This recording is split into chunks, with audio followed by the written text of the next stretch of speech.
So now I know the real Agent Argylle, which a lot of us have been all asking the question, who is the real Agent Argylle and who is Elly Conway? Well, we're not going to discuss any of that in this review because that would lead into spoiler territory. But what I will say is that we're going to have a fun time talking about Argylle because I found this movie to be quite fun, entertaining, and it definitely will not be for everybody. But what I can really say here is I smiled the entire time watching this film. I laughed. Sometimes I was even making fun of the movie in primary parts because there's just certain things that I was like, really? But overall, Argylle is a bombastic, unique, fun spy thriller that I think if you're a fan of the spy genre, or in general you're specifically a fan of Matthew Vaughn's style and directing, then this movie is going to be for you. And that's kind of something for me because I love his Kick-Ass film. I love X-Men. I love the original Kingsman movie. I even like the second one. I didn't like the Kingsman though. And I found that the Kingsman really disappointed me and soured me a bit. And I remember even when this was announced, I was like, really? That's Matthew Vaughn's next film is another spy movie? And I think some fans were probably the same way. But I have to say, I think he topped his hat off with Argylle and made a really, again, bombastic and entertaining film that I can see myself going back to and enjoying here and there. But for people who don't know what Argylle is, maybe you've been under a rock and never seen the trailer like me because I hadn't. Argylle's about a reclusive author who writes an espionage novel about a secret agent and a global spy syndicate that realizes the plot of the new book she's writing starts to mirror real-world events in real time.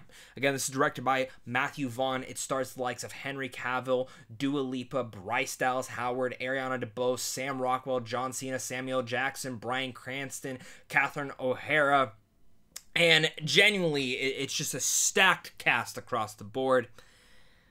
And it all somewhat works in sometimes a messy way. We'll talk about my issues with the movie because I don't think it's perfect. But I think, again, if you're looking for an entertaining film, it's hard for me not to recommend this.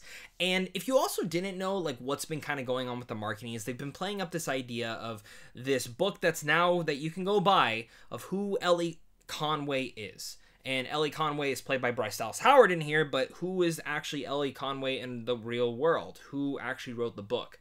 And there's been so many theories. There's been theories that Taylor Swift is the writer. There's been theories that just a ghostwriter did it. There's theories that Matthew Vaughn did it, or that even Ian Fleming, the original 007 creator, had created something of this nature and it just never was made.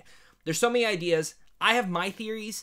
I think I'm going to wait to do a separate video on that, though, till this weekend after the release of the movie, because some of that will be a little bit of spoiler territory, and I don't want to spoil anything for you, specifically the same thing of who is the real Agent Argylle. And I think it's been kind of fun to have a marketing scheme like this. I don't think it was like the best thing in the world in terms of marketing, but I also think depending on how further or farther they went with it, it might have ruined the surprise of the movie. So with that said, make sure to hit that like and subscribe button, leave your thoughts down below. I am going to be trying to do a Matthew Vaughn ranking later this week, probably over the weekend, so if you are interested in that, make sure to stay tuned for that. If I can't happen to do it, I'm sorry, but I will come back to do it again soon.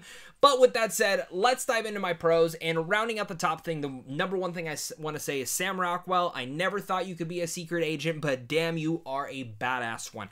I actually think Sam Rockwell in here just shows how diverse he is as an actor, and that this guy can truly do anything, because in a same sense, Sam Rockwell is playing Sam Rockwell. You've seen him play this type of character before, but now he's infusing a spy-like persona to it, and I could not get enough of it.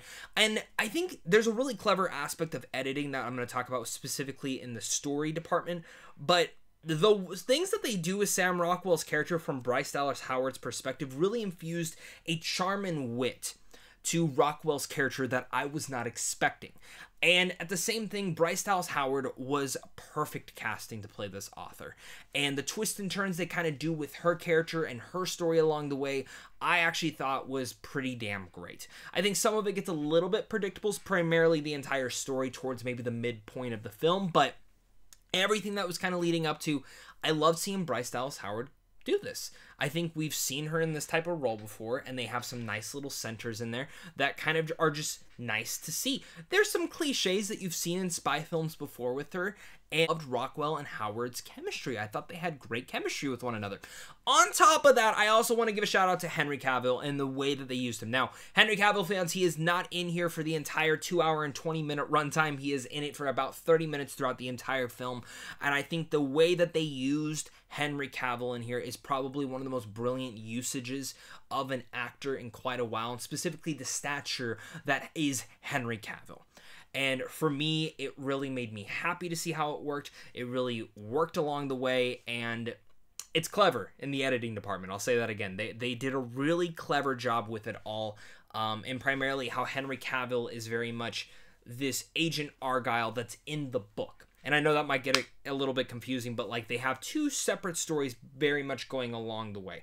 They have a actual real world event, what's happening to Bryce Dallas Howard's character, and then we have everything that's happening inside the book. And Henry Cavill plays the version of Argylle in that book.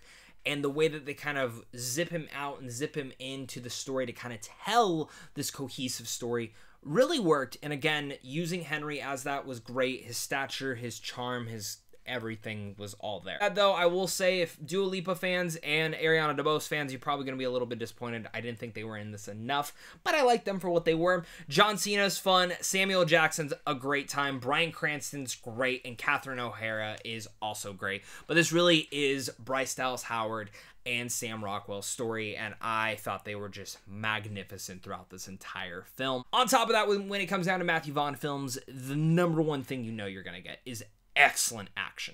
Literally does not matter any other category. Every film I've ever seen of him, he always crafts incredible action set pieces. Ever since the days of Kick-Ass to specifically Kingsman, where that entire church scene just still blows my mind. And for me, he doesn't do the one-shot take primarily. He has a couple in here, but his style is so, and I keep using the word bombastic, but I could also use the word colorful for certain sequences. I can also use the word visceral, thrilling.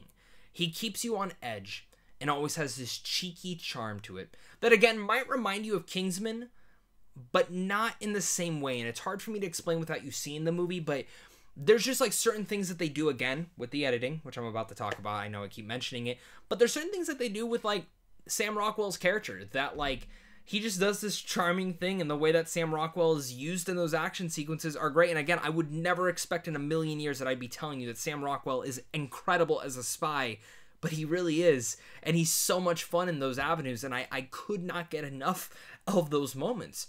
And every single time an action set piece came into here, it was absolutely memorable.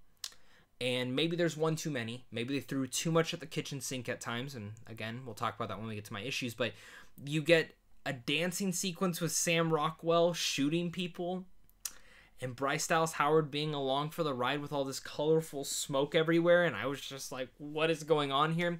To an extravagant skating scene, yes, skating scene through oil, which really blew my mind. And they just have a blast with each and every one of the sequences, and I think Matthew Vaughn really just pertains to give those great moments. Alongside that, the last thing I really want to mention is the editing. I thought the editing in this film was flat out great.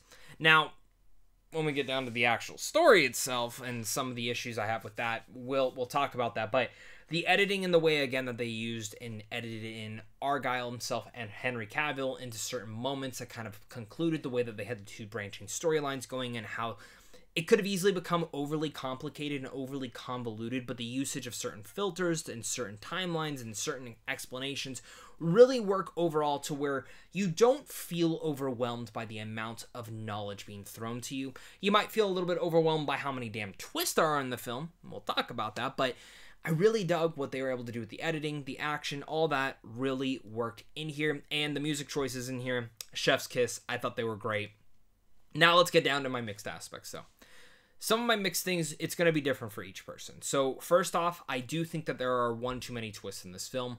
I think I counted 7 technical twists in here, and I think at least 2 or 3 of them were not needed. I think they kind of just went over and over and over. And again, when I talk about throwing everything at the kitchen sink, if you've seen it in a spy film, it's probably in here. They threw a lot of cliches and a lot of cliche twists that some become a little bit too predictable and some do not.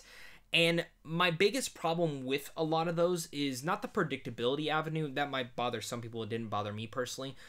But what really didn't work in this avenue, for me at least, was I was always expecting a twist after we got through like 4 of them.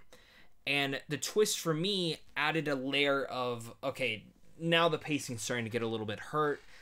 And it feels that the film, while it's 2 hours and 20 minutes, feels like it was at least 30 minutes too long. And some of that might be one too many action sequences. And in a way, I kind of understand what they were trying to go for with the whole idea. Is that Argylle, in a way, is a love letter to modern spy genre and spy films itself. But in a way, it's also a love letter to everything that's kind of come beforehand. And while it is wildly uneven because of all that, it still comes together in a messy way that I can personally appreciate, but I can see a lot of people getting annoyed at. And that's why it's in my mixed aspects, because part of me wishes that maybe one too many twists could have came out. And some of these ideas, personally, I think you could have maybe saved for a sequel if they happen to do one. I really do hope so, because the way that they kind of leave off this film got me excited for what they could possibly do in the future and made me go, damn, I would watch another one of those. And when you go and see a film like this that feels like it's probably setting up a franchise, the whole goal of it is to excite you, entertain you, and make you go, I'd watch another one of those. And that's kind of the way that I felt leaving Argylle is, yeah, I would watch another one of those because it was so much fun. Maybe that'll be different for all of you, but hey, what am I to say? When it honestly does get down to my only con, I do think for a $200 million budgeted film, the visual effects are sometimes pretty messy. Not saying I could do any better, but sometimes it's a little bit in your face, and I was expecting a little bit tad stronger visual effects in certain areas. But what can I say? Argylle's a bombastic blast of entertainment when it comes down to the spy franchise. It's a little uneven, and I do think there were certain things that they probably could have tightened the pace up with.